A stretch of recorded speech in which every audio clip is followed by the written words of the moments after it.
नमस्कार, स्वागत है आप सभी का एक बार फिर से आपके फेवरेट चैनल स्पोर्ट्स 85 में।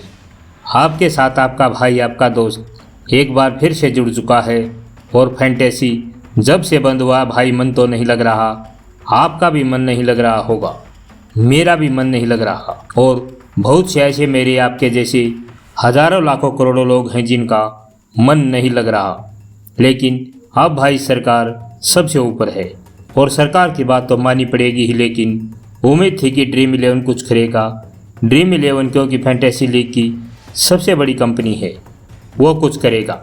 लेकिन जिस कंपनी से सबसे ज़्यादा उम्मीद थी उसी कंपनी ने सबसे पहले हाथ खींच लिए हैं। जी हाँ, एक बुरी खबर आई है। ड्रीम 11 ने अपने फैन को, अपने यूज़र को एक बहुत बड़ा झटका दिया है। और यह कोई एम्प्लॉय ने बात नहीं कही, यह बात कही है डायरेक्ट ड्रीम 11 के जो मालिक हैं उन्होंने। पहली बात। दूसरी चीज़ ये है कि अब सारी की सारी जो उम्मीदें हैं वो सर्किल 11 के ऊपर आ चुकी हैं। क्योंकि भाई ड्रीम 11 के बाद जो सबसे बड़ी कंपनी थी वो सर्किल 11 ही थी। अब चलिए सबसे पहले हुआ क्या ये आपको बताते हैं। तो दोस्तों, सबसे पहले हुआ क्या भाई की लोकसभा में ऑनलाइन गेमिंग बिल पास हुआ। फिर राज्यसभा में गया राष्ट्रपति जी के पास, उन्होंने सिग्नेचर किए, कानून बन गया। अब से ऑनलाइन गेमिंग बिल पूरी तरह से बैन है, प्रतिबंध लगा दिया गया है। उसके साथ ही जैसे ये फैसला आया, ड्रीम 11 ने बीसीसीआई के साथ अपना जो कॉन्ट्रैक्ट है स्पॉन्सरशिप का वो कैंसिल किया। एशिया कप के लिए और आगे के लिए भी जिस कॉन्टेस्ट में पैसे लगते थे वो कॉन्टेस्ट सारी कंपनियों ने बंद कर दिए। हालांकि कई कंपनियां या बहुत सारी कंपनियां या ज़्यादातर कंपनियां अभी भी फ्री में कॉन्टेस्ट खिला रही हैं। लेकिन पैसे वाले जिसमें 49 आप लगाते थे या आप जो हेड टू हेड वाले कॉन्टेस्ट खेलते थे वो पूरी तरह से बंद हो गए हैं। फ्री वाला आप खेल सकते हैं और बदले में चाहे फ़ोन हो या सैमसंग के मोबाइल हों आप जीत सकते हैं। ठीक है भाई, अब बुरी खबर आपको बतानी थी ना। हाँ चलिए, बुरी खबर भी आपको बता देती। तो भाई ड्रीम 11 के जो मालिक हैं हरस, उन्होंने साफ साफ कह दिया है कि वो सरकार के अगेंस्ट नहीं जाएंगे। उन्होंने कहा कि हमारा दिल टूटा है, जो भी हुआ सही नहीं हुआ, लेकिन हम सरकार के खिलाफ नहीं जाएंगे, हम कोर्ट में अपील भी नहीं करेंगे। जी हाँ, यह खुद मालिक ने कहा है ड्रीम 11 की। और यह सबसे बड़ा झटका माना जा रहा है इस पूरे अभियान को लेके, जो फैंटेसी की सारी टीम को जो मिलकर एक फैसला लेने वाली थी। तो अब सवाल क्या है? सवाल ये है कि क्या बाकी कंपनियां भी अब कोर्ट नहीं जा रही? क्योंकि ड्रीम 11 देखिए सबसे बड़ी थी, वही पीछे हट जाएगी तो झटका तो लगेगा।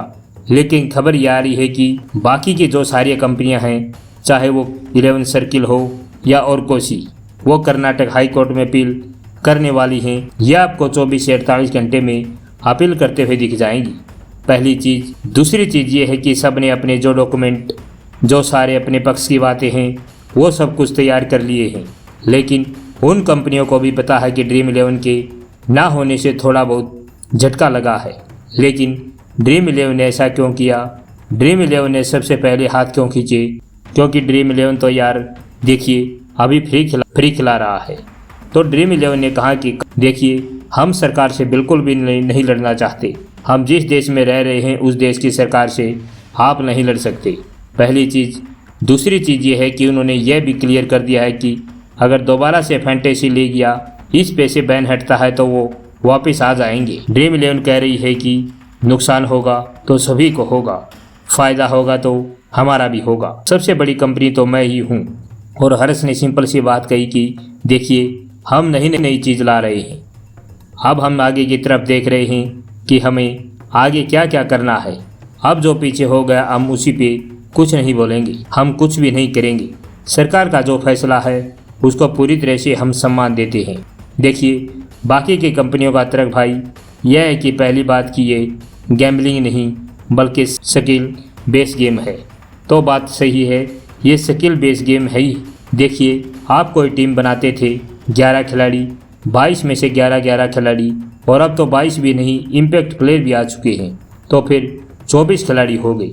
24 खिलाड़ियों में अगर आपको चुनना हो तो आप देखिए, सबसे पहले तो खिलाड़ियों की रिसेंट परफॉर्मेंस देखनी पड़ती है, पहली चीज़। दूसरी चीज़ यह देखना पड़ता है कि उस टीम के खिलाफ रिकॉर्ड कैसा है। इसके बाद पिच देखनी पड़ती है, वेदर देखना पड़ता है, तेज गेंदबाजों को मदद है, स्पिनर को मदद है, ये भी देखना पड़ता है। ऐसा नहीं कि 2 मिनट में ऐसे फटाफट टीम बना ली, ये ले लिया, ये ले लिया, ये ले लिया। सुबह से ही लोग तैयारियों में जुट जाते थे, लेकिन अब क्या करेंगे, अब कुछ नहीं कर सकते। इसलिए सभी कंपनियों का तर्क है कि ये स्किल बेस्ड गेम है।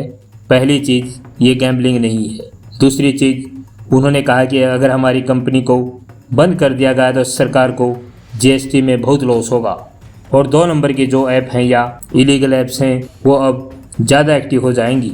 दूसरी चीज़, गैम्बलिंग यानी कि सट्टा मार्केट। सट्टा मार्केट इस चीज़ में सबसे ज़्यादा फ़ायदे में आएगा, और सट्टा मार्केट को पूरी तरह से आप बैन नहीं कर सकते, क्योंकि वो कोई ऐप नहीं, वो तो एक आईडी होती है या बुकी के पास आप कॉल करके खेलते हो। ये चीज़ वहाँ पे आपको बहुत ज़्यादा बढ़ती हुई दिखाई देगी। इससे क्या होगा, इससे यूथ आपका खेलेगा भी, पहली चीज़। दूसरी, जो आपको जीएसटी मिल रही थी 2000 करोड़ की, उसका भी नुकसान हो जाएगा, आपको वो भी नहीं मिल पाएगा। तीसरी चीज़, आपने इंडिया में बैन लगाया, बाहर के लोग तो खेल सकते हैं, तो जीएसटी जाएगा, जो टैक्स जाएगा वो बाहर के देश में जाएगा, इंडिया का पैसा बाहर जाएगा। एक बार फिर से सोच लीजिए। और इन कंपनियों को उम्मीद है कि कर्नाटक हाई कोर्ट से इनको थोड़ी सी मदद मिलेगी, क्योंकि डायरेक्ट सुप्रीम कोर्ट नहीं जा सकते, क्योंकि एक प्रोसेस होता है कि पहले आपको हाई कोर्ट जाना पड़ता है और फिर आपको जाना पड़ता है कहाँ पर, सुप्रीम कोर्ट में। क्योंकि अगर आप डायरेक्ट सुप्रीम कोर्ट में चले गए तो सुप्रीम कोर्ट कहेगी कि पहले आप हाई कोर्ट में जाइए, वहाँ पे अपील कीजिए। जी हाँ, फैसला आने में 1 से 3 साल लग सकते हैं।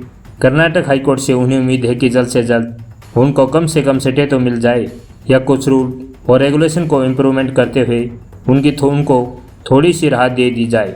अभी ऐसा करो, ये वाले कॉन्टेस्ट बंद कर दो, ज़्यादा 49 वाले या छोटे जो कॉन्टेस्ट हैं वो शुरू कर दो आप। और सिंपल सी चीज़ है। एक चीज़ मैं और बोलूँगा कि अगर मनी लॉन्ड्रिंग का कोई केस आ रहा है या आपकी टैक्स चोरी का कोई केस आ रहा है, यहाँ तक टेररिस्ट जो फंडिंग कर रहे हैं उनका केस आ रहा है, तो फिर आप सरकार के साथ भी रहिए, हम भी रहेंगे। क्योंकि सरकार देखिए इतनी तो पागल भी नहीं है जो 20,000 करोड़ का अपना नुकसान कराएगी। बहुत बड़ा अमाउंट है, आपको भी पता है, मुझे भी पता है, लेकिन कुछ ऐसी चीज़ हैं जो शायद आपको नहीं पता, मुझे नहीं पता, लेकिन इन कंपनियों को और सरकार को बहुत अच्छे से पता है कि ये कंपनियां क्या कर रही थी। लेकिन कुछ रूल और रेगुलेशन के साथ एक मौका और देना चाहिए, मुझे लगता है। आपको क्या लगता है दोस्तों, कमेंट बॉक्स में बताइए। वीडियो को लाइक करें, चैनल को सब्सक्राइब करें। बहुत बहुत धन्यवाद।